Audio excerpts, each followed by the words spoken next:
All right. Well, hey everyone, we are excited for another Spark Coach meetup, and this one's really truly going to be a treat. Chai Mateus, and she's just an entrepreneur, health, endurance health coach. Um, so many things Chai does. In 2 decades, really, holistic health. She calls herself a purposepreneur, and that's such a true statement. And Bernard, you might need to translate this, but I know she's going to get into it. Just this idea of purposepreneur, not just an entrepreneur, but putting purpose into everything you do. And she really lives out the model. So Chai, before I stumble any more on your bio, let me just kick it over to you. And again, thank you for coming on and everything you've done for our program. Oh, thank you so much. Thank you for always inviting me, and thank you for having me. And thank you so much to the entrepreneurs that are in the Spark program. Thank you for your faith, right? To step out and to start this business, whatever that business may be for you. As Adam mentioned, I've been an entrepreneur for over 20 years. And I've literally transitioned from being a solopreneur, that means, a business operator, it's just me, myself, and I, to an entrepreneur that kind of, sources with other people and partners with other people, to now being CEO of my own firm where I have staff and consultants and a team. And it's been an amazing ride, an amazing journey. One of the things I wanted to, I guess I can kind of expound on the purposepreneur piece is, my entire life I've taken my gifts and my talents and my abilities and turned them into profit. It's one thing to have a hobby and have a gift and something that you love to do. But when people are calling you all the time for that gift, at some point you realize, wait a minute, maybe there's something to this. And so I've basically mastered the art of in either offering my gift as unto the Lord, or turning that into a business, a profitable business. And so my very first business was, a Mary Kay independent beauty consultant that was skincare, and I was selling products. And I've always been into health and wellness, been very involved in health and wellness. Very interested in wellness and well-being, and I got involved in nutritional supplements in the early 2000s. And rather than me continue to promote another person's product and become what we call the brand ambassador for another person's product, I was innovative and actually in 2000 and started my very first company called Inside Out Health and Beauty. And I simply said, if I'm going to promote the Mary Kay product and I'm going to promote the Body Wise nutritional product, I'm going to do it under my umbrella, under my brand. And so I developed my very first brand in 2000, Inside Out Health and Beauty, and I added services to Inside Out Health and Beauty and literally used the products that I sold as the product line. And so I learned very early on that it's one thing to be a brand ambassador and make someone else rich. But how do you build your own brand? How do you take your identity and your creativity and your gifts and your talents and your abilities and make you wealth and build wealth for you and your family? And so at that time, in the early 2000s, I became a single mother because of a divorce that I had gone through, and I needed to support my children. And what better way to do that? I had a full time job working at the American Cancer Society, and I had a small business as a solopreneur. And that small business began to pay me big dividends. I started getting contracts with schools, contracts with Procter and Gamble to do like hygiene programs in the school. Like it just evolved into this amazing brand. And full circle, 20 years later, here we are now, well, 22 years later, Inside Out Health and Beauty is still in operation. And now I operate that business as a holistic health practitioner, where I support all of the entrepreneurs and business owners, not only with their business goals and their business efforts, but their health and their wellness and their lifestyle. Because your health and your lifestyle and your wellness go hand in hand with your business.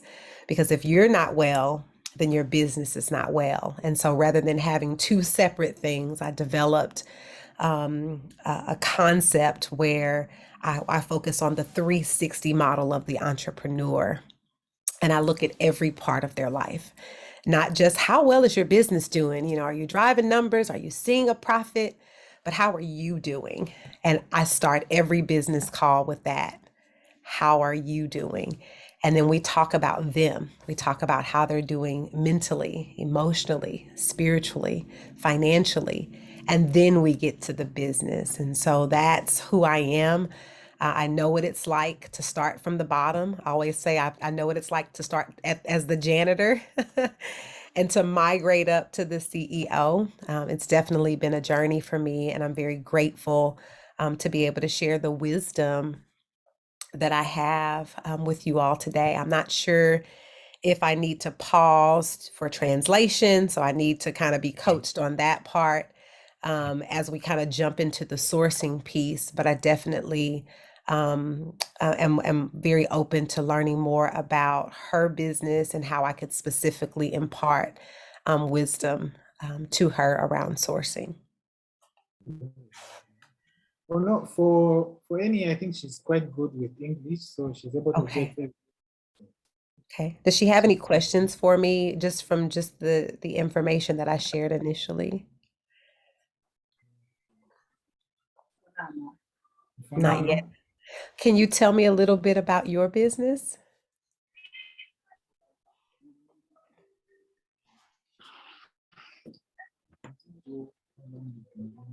Okay, my name is Enya Lombo. I'm a widow with 3 kids. I started my business in 2019. I used to work in a restaurant, but because of COVID, we are laid off. So from that time, that's when I ventured in a small business so that I can support my family. So at this, with the small business that I'm doing, I'm able to provide food for my kids. I sell second-hand clothes, and I'm making a traditional drink. It's called Munkoyo here. It's a traditional drink.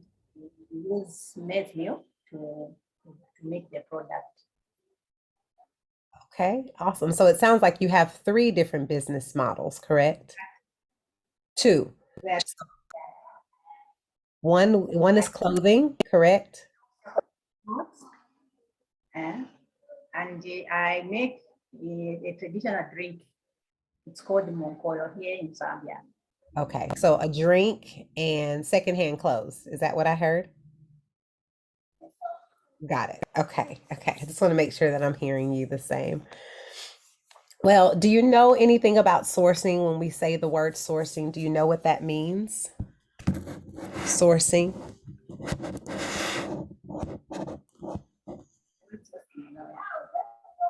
Say it again.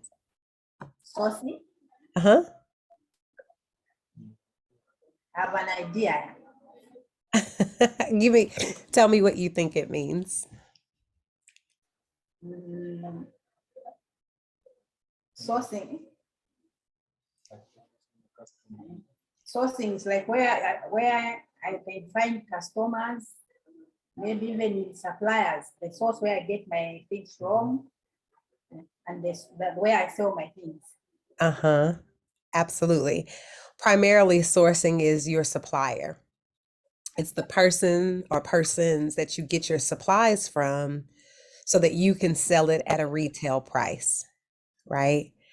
And so it's really important when you're looking at your business model to make a profit, right? So, for example, if I sell cups, okay, as a part of my business model, the company that I get my cups from will sell me a wholesale price, meaning I can get 100 cups for, let's say, 50 cents per cup. And then I turn around and sell that from the wholesale price, I turn around and sell that cup for $2.50. So that means now my profit margin is $2. I spent 50 cents for the cup. My profit is now $2. That means I've made money for my business. So when you think about sourcing, you always want to make sure that you're doing business with someone who is going to give you a wholesale rate. That means a cheaper rate than what you're actually selling it for because you're buying it in bulk. You're buying it in quantity. And don't be afraid to shop around and get prices because there are, I'm not sure about what the market is like where you are, how many people actually sell the product that you need in order to make the product that you sell. But you always want to shop around because this person may give it to you for, say, for instance, 50 cents a cup, but there may be another wholesaler that'll give you 100 cups for 40 cents per cup, which means it's going to increase your profit margin. So whenever you're in business, you don't ever want to break even.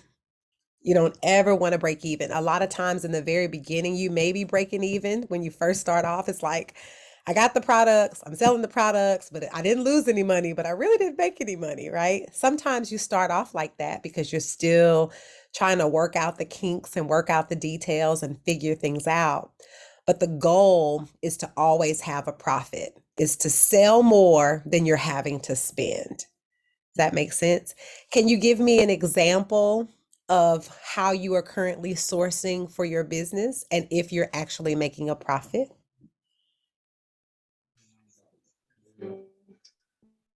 I I source my products from Lusaka. I'll get maybe a bale of second-hand clothes at 1,500. Then after selling, I make about after selling the whole thing, maybe I'll make about 2,500. That means I've made a 1,000 quarter profit.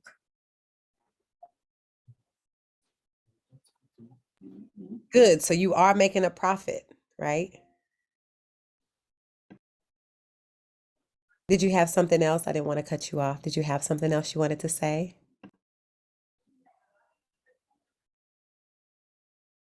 Okay. Okay. So you are making a profit. So that means that you are sourcing accurately. So tell me about with secondhand clothing, you typically buy the clothes from a wholesaler, right? You buy the clothes and then you upsell them. You sell them for more than you actually bought them.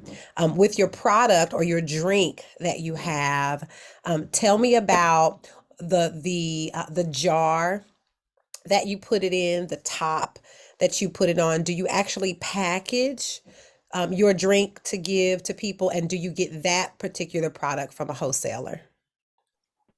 Okay, I package my my drink in 2.5 liters, 2 liters.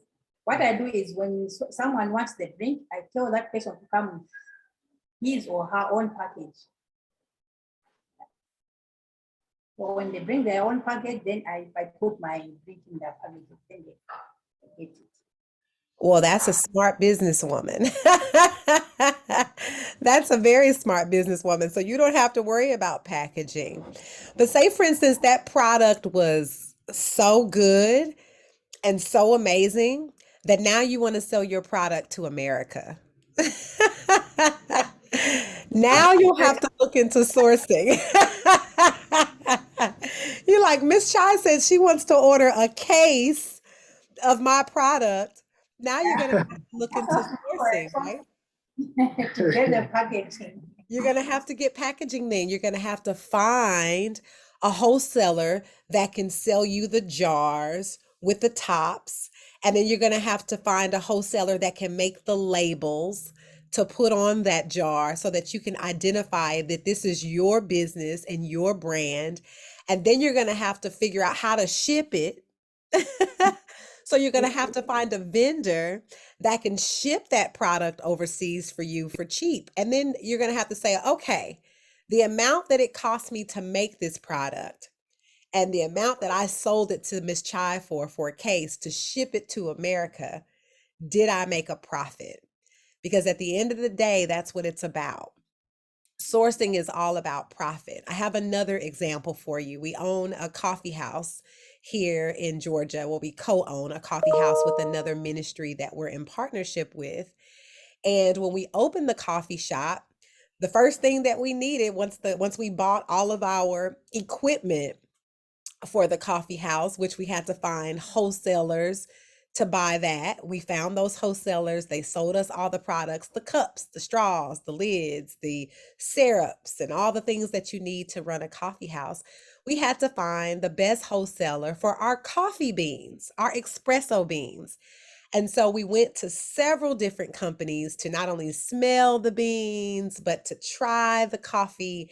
And then we had to find the best wholesale rate in order to mark it up to be able to sell 1 cup of coffee. Mm. And so when you think about sourcing, you always want to think about profit.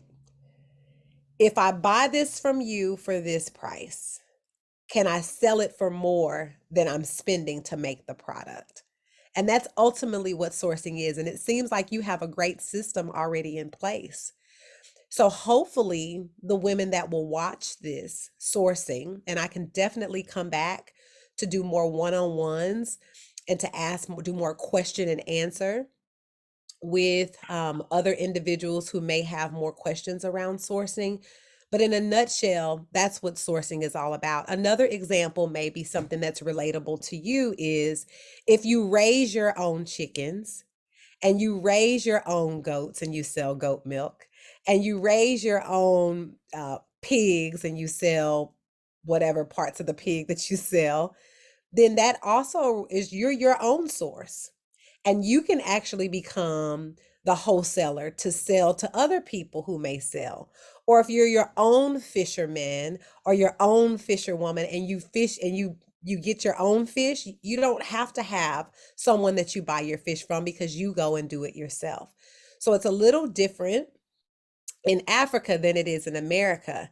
Anything that we sell, we either have to go to another company and buy it from them at a wholesale rate in order to sell it at a resale price. This jacket I have on, I bought this jacket at a retail price.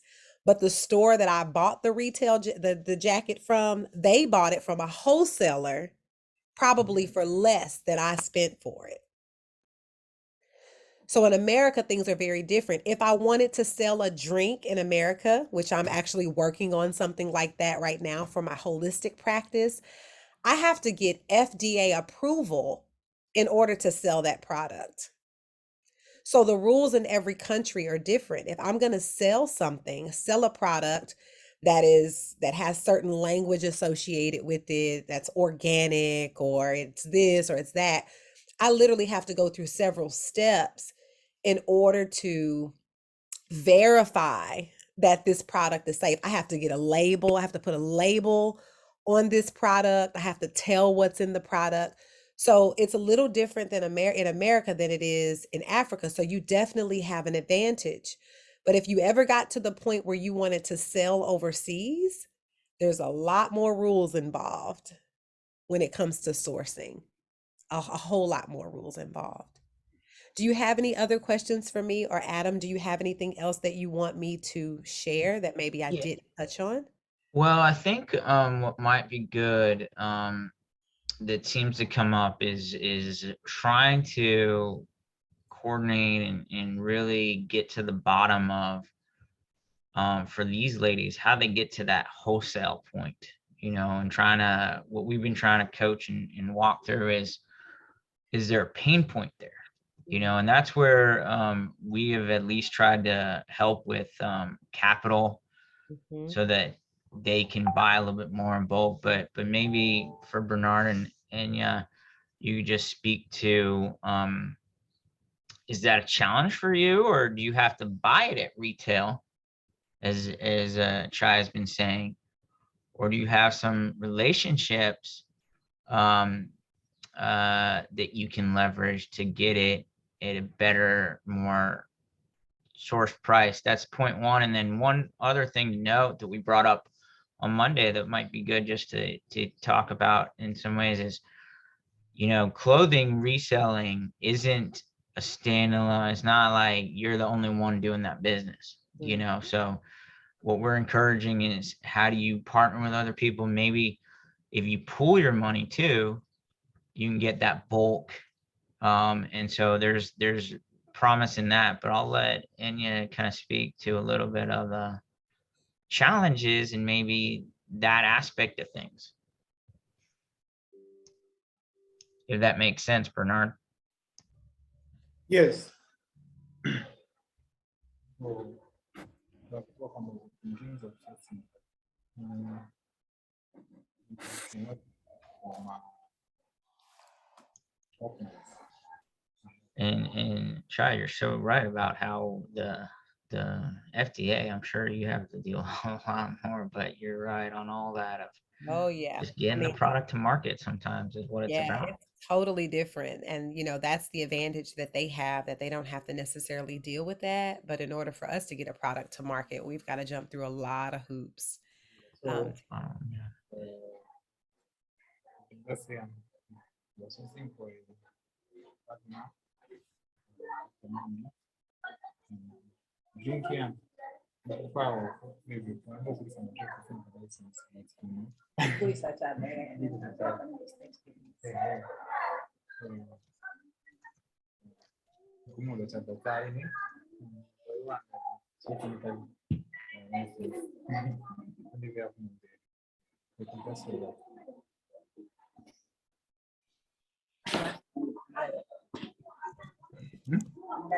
Maybe not.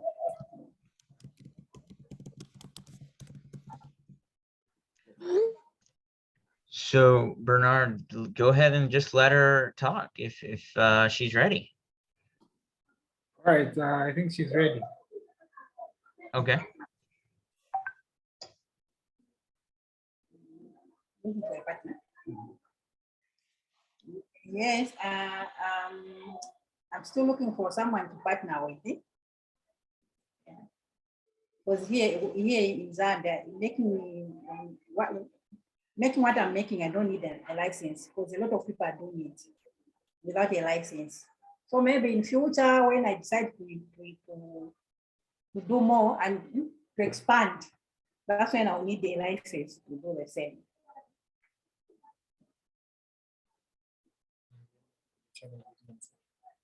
Challenges are there, yes. Challenges are there. Sometimes,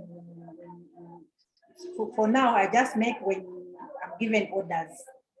Because sometimes if you make the drink without getting orders, you end up making loss. So I only make when I'm given an order.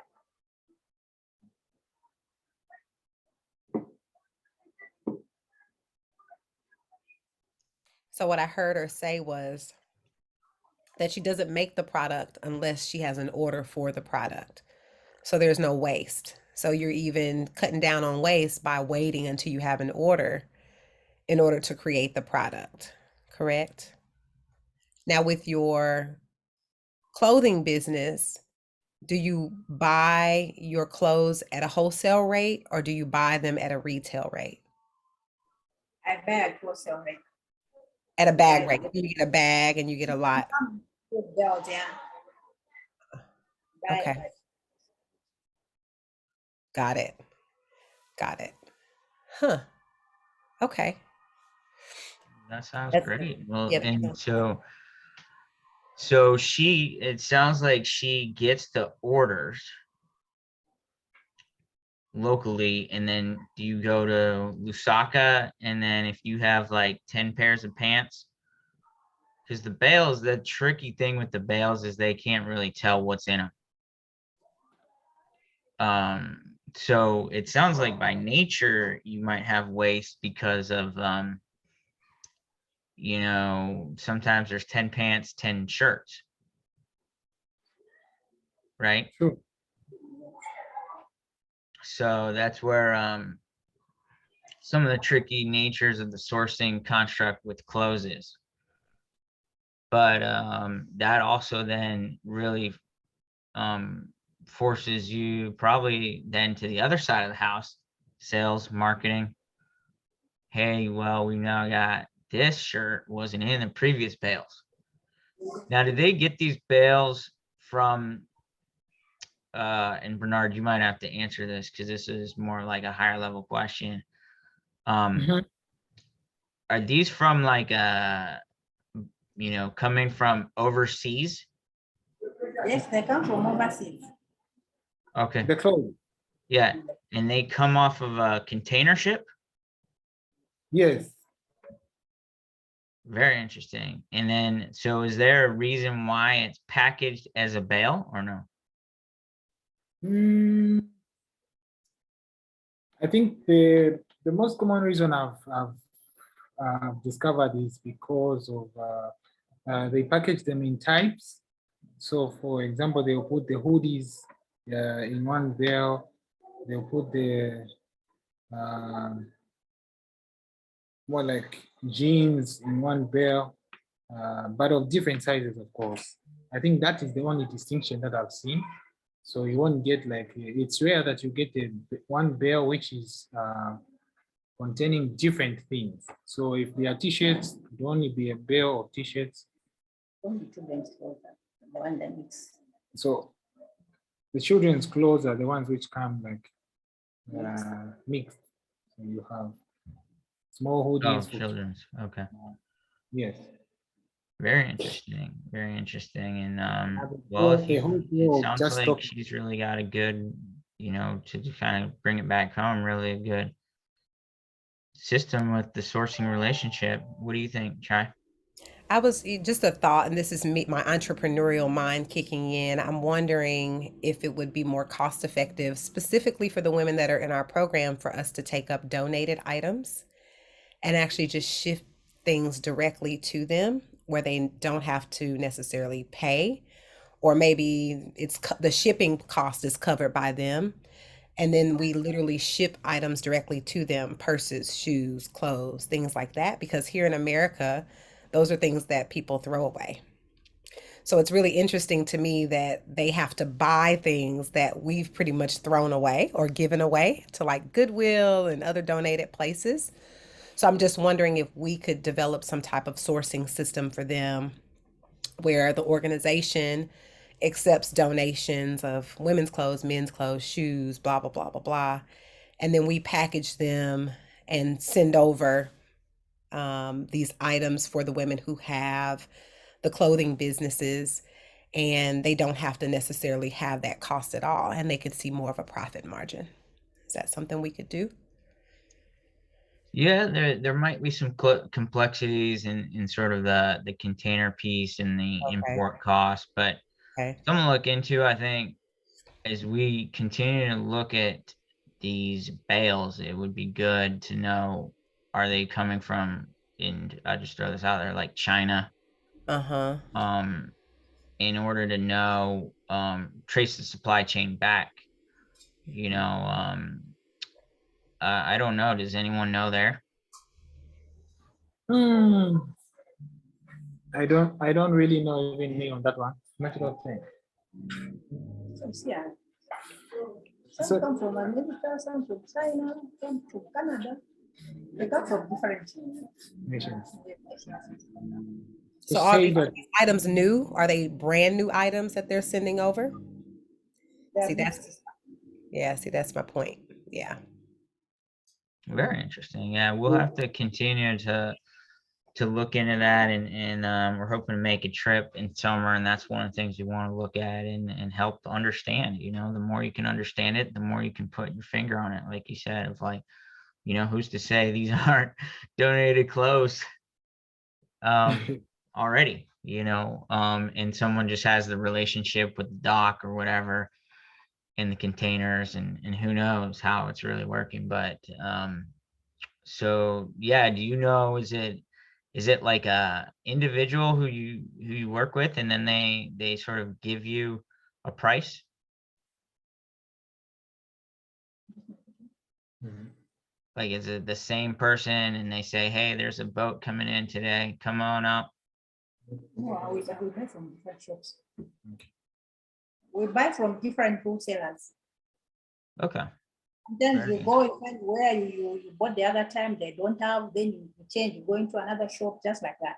We buy from different wholesalers.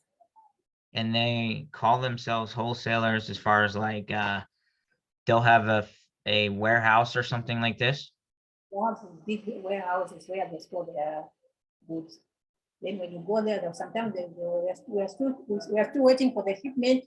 Then you go into another shop just like that. It's incredible, isn't it? So it's like, and how do you get the bales back to Lusaka or Kafui? We put them on a bus At the at cost. a cost, at a fee. Yeah. So I think the real thing is just tracing that, and there's so many entrepreneurial opportunities here as we look at scaling and supporting. One is finding a way to get a sort of, bus, so to speak, that everyone can kind of take this back in bulk, and then having a little more continuity in sort of the sort of um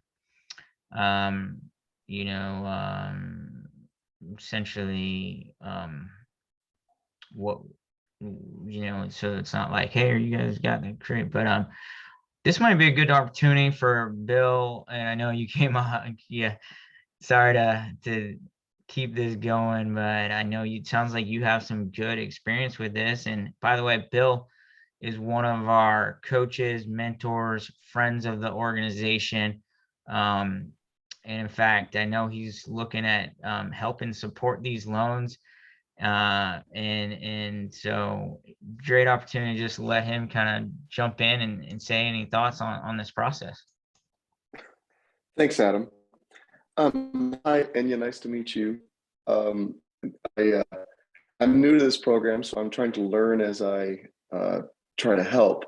But as I'm listening to this conversation, I can't help but think about this whole dynamic of used clothing from outside of African countries being sent in by other countries actually kind of undermines African textile, the African businesses that might be trying to clothing and sell clothing.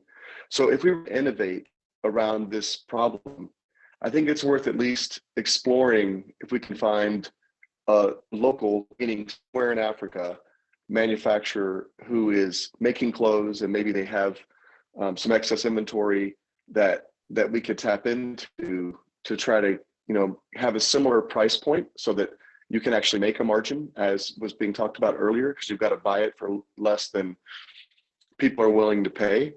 But I think you may have to keep doing the same thing for a while, depending upon the bales of clothing, keep growing your business. But as we start thinking about innovating and that come around and support you, and we can maybe use our network to try to explore different options, I think a better solution would be to support other African businesses directly from them, so that the countries of Africa can build up their own textile business, and it just creates more and more jobs and helps the economy overall. So just a thought, not a solution for right now. I think what you're focused on right now is trying to find a better wholesale source so that you can find products that are attractive to the people in your community. And so that might be a better bale. That might be the short-term solution. But as we start thinking about how to improve this, I would encourage us to really think about the entire African economy and see if we can find a solution that helps people a little more locally. Yeah, that's wow. That was like light bulbs for me. But Totally agree. Totally agree. is there any factories there in Zambia? So Kafue, just a brief history. Kafue used to be like the backbone of Zambia in the 80s. So here we had the textile industry. We had nitrogen chemicals, which used to produce fertilizers, still produces fertilizers. We had Bata, which used to make shoes. We had a lot of companies. The textile company was there. So we're able pretty much to produce clothes on our own, shoes. But and then the privatization hit in the 90s. So they privatized the companies and sold them to private uh, owners, from state owned to privately owned. So now that has that has crippled the economy really bad, and we pretty much can't produce anything right now. So that is just what Bill has said. Just has just taken me back to what really Zambia used to be like before the privatization uh, period. Wow. Well, we'll keep an eye on that, and maybe there's at a bigger level ways to get foreign investment for people that have some innovation. And we'll keep our pulse on it. If there's maybe some upstart factories that have come about through this process, private. I see where I think the sounds like in summary is that obviously the government, when they ran it a certain way and it was great, and then they privatized it and maybe didn't give enough training wheels. But I think with all capitalism, the hope is that it spurs entrepreneurialism, right? What we're talking about here, and it sounds like maybe just not enough capital was in play, not enough understanding how to grow those markets, and it maybe really crippled it. But we'll be praying for kind of an awakening and jubilee, just that then will trickle down to folks like you, and because it all is related. But this is eye-opening. I think that's why we really enjoy these coaching sessions, to get deep. But just to wrap up and really come full circle, sounds like you're doing great with your sourcing. Keep at it. um, don't quit. Anything else while you're here, while we've got Chai on, Bill, just for a final question or thought on, as we know, I think what we asked the other ladies, maybe just give us a quick update on how the loan, that starter loan, is doing. I think you bought some, you used it for mostly like bed coverings or something like this.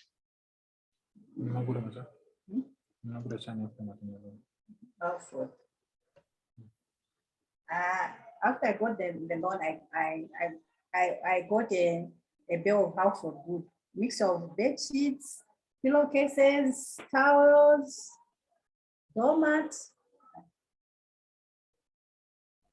Wow. So far, I think the business is doing a little bit fine. Okay. Good news. Good news. And it really speaks to, and you can relate with this child, just she's doing a lot of product diversity. And I guess more now household goods. She'd be like a little Bed Bath and Beyond over here. Absolutely. Absolutely. Now we have to figure out how, another part, thought I had was, sewing machines and fabric, and, helping someone start a business where they actually make these clothing items, if we can get wholesale fabric and get some sewing machines over there. So there's all kinds of thoughts going off in my head in terms of just, how we can kind of help source them internally instead of them having to look outside of themselves for what they Oh, need. yeah. So yeah, definitely Oh, more yeah. conversation for that. Well, amen. And Bernard, I know the ladies had some with the rains. Did anyone else come? Otherwise, we could probably wrap here. So unfortunately, nobody has come. They texted that they couldn't manage to come Okay. because of the rains. Well, I'm So we only definitely have open to coming back, and like I said, just doing more of the one-on-one, getting more of the story aspect, and figuring out how we can kind of coach and support them individually with any challenges that they're running into with sourcing. Yeah, we'll yeah, just as you get in touch with Bernard, and I'll make sure to circle back with you, try if you're available later in the week or something. Because this is so crucial to get this depth. And you can tell how much we unpacked in just a short time. So Anya, good on you for everything you're doing. Stay with it. Bill, any final words from you?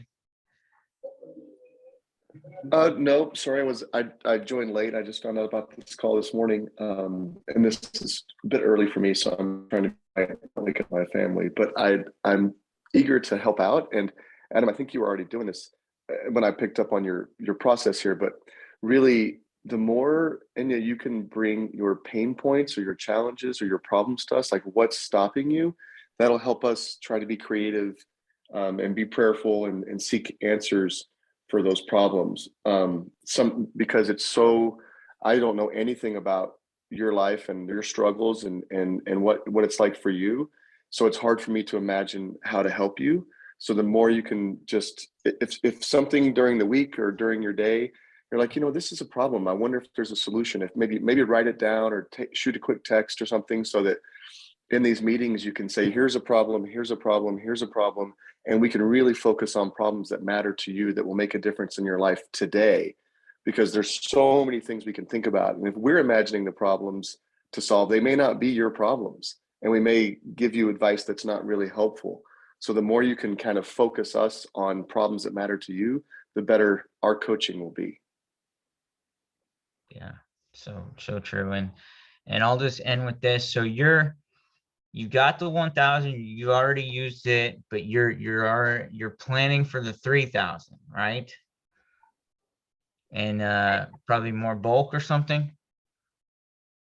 We thank you so much for the help that you are giving us. We pray that you continue doing this.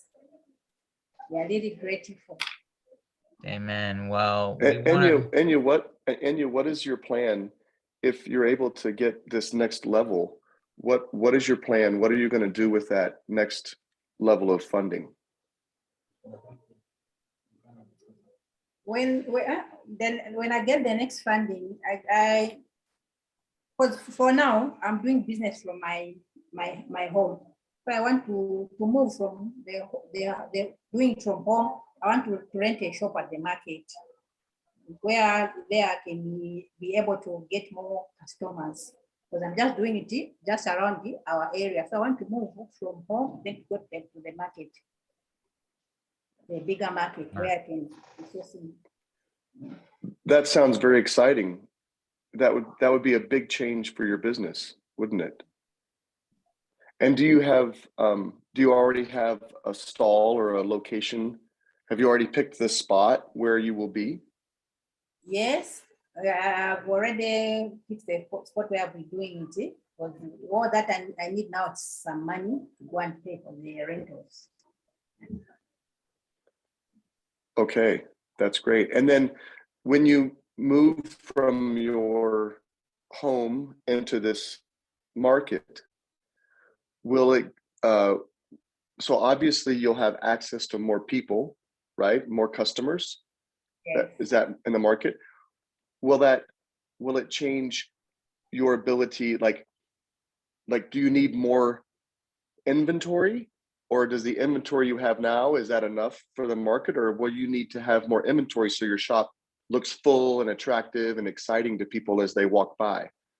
I think I'll need more inventory, so that instead of just buying shirts, maybe I buy a bale of shirts, a bale of trousers, a bale of t-shirts. Okay. And so in your budget, have you planned for what you have to pay for the location?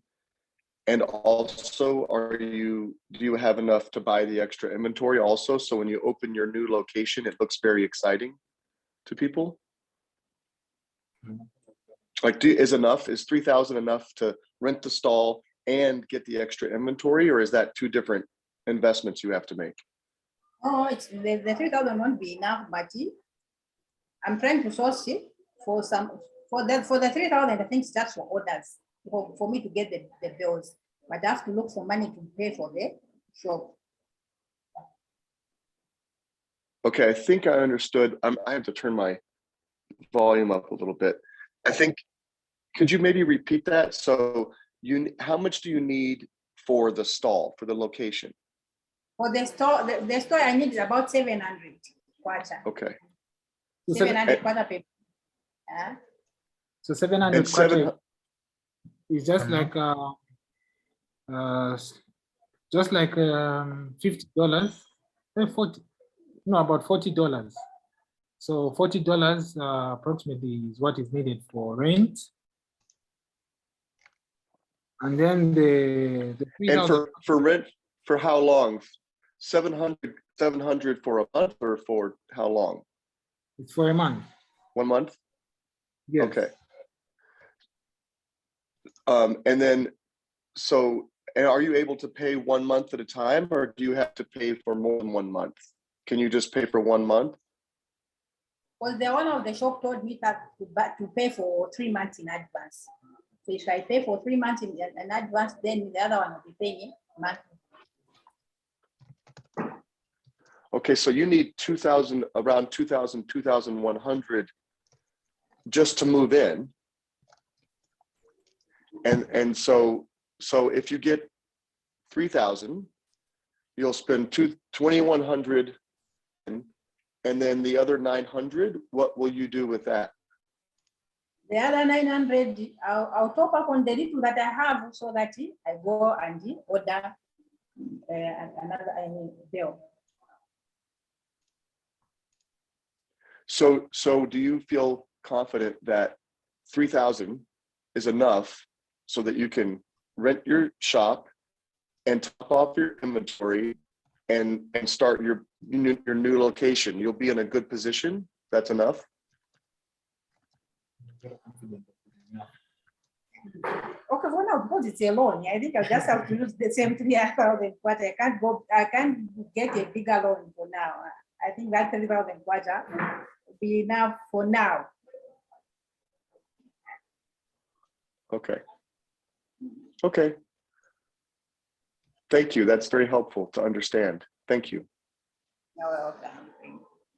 And nice to meet Yeah. you, Enya. Nice to meet you. But I think for Bernard and the team, what Bill's getting at is something what we'll have probably in the last coaching session. Hopefully, as you're working with them, thinking through some of that. Okay, if you getting 3,000, I get it. We're giving you guys a tight limit. Really, we want 6,000, right? That'd be beautiful, right?